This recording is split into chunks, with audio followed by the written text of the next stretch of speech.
Hola, en esta presentación voy a explicar sobre qué son los circuitos en serie, paralelo y mixto, sus características principales y algunos ejemplos automotrices que se pueden usar en el ámbito de la mecánica.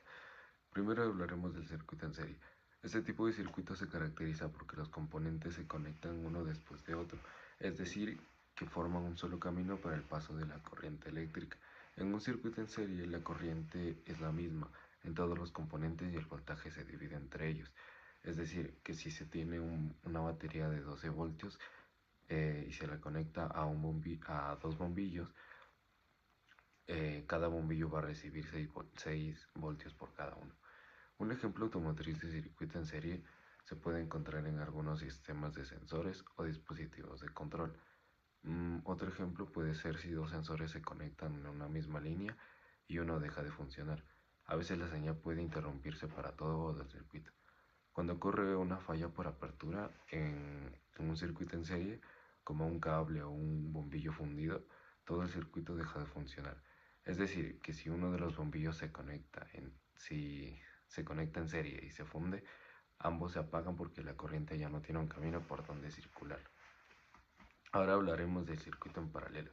Este tipo de circuito, los componentes se conectan en ramas independientes.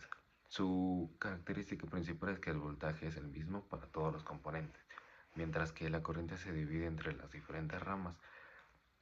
Es decir, que si se obtiene una batería de 12 voltios y dos bombillos se conectan en paralelo, cada uno recibe los 12 voltios completos. Y esto puede mejorar incluso el poder del bombillo. Un ejemplo automotriz muy común puede ser los faros delanteros del vehículo. Por ejemplo, tanto el faro izquierdo como el derecho reciben 12 voltios, pero si uno deja de funcionar, el otro aún sigue funcionando con 12 voltios a través de sus respectivas conexiones. Cuando ocurre una falla por un circuito en paralelo, solamente se ve afectada donde ocurrió el problema.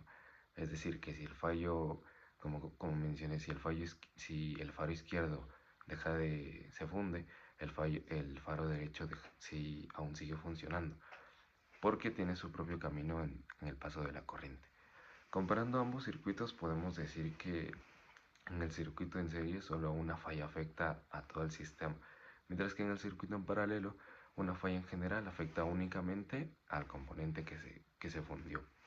Es decir, que si dos bombillos en serie se llegan a apagar juntos, cuando uno falla, los bombillos en paralelo siguen funcionando de manera independiente. Como último tenemos el circuito mixto. Este combina las conexiones en serie en paralelo dentro de un mismo sistema.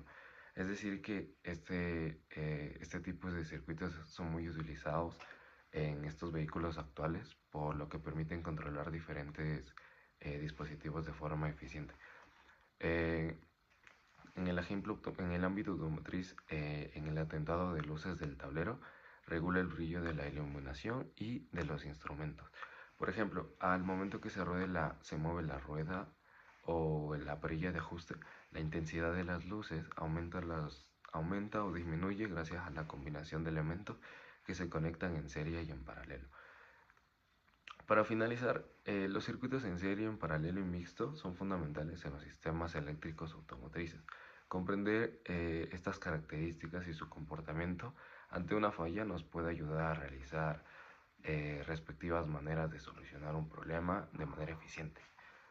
También tenemos un ejemplo pequeño en un circuito en serie en el ámbito automotriz.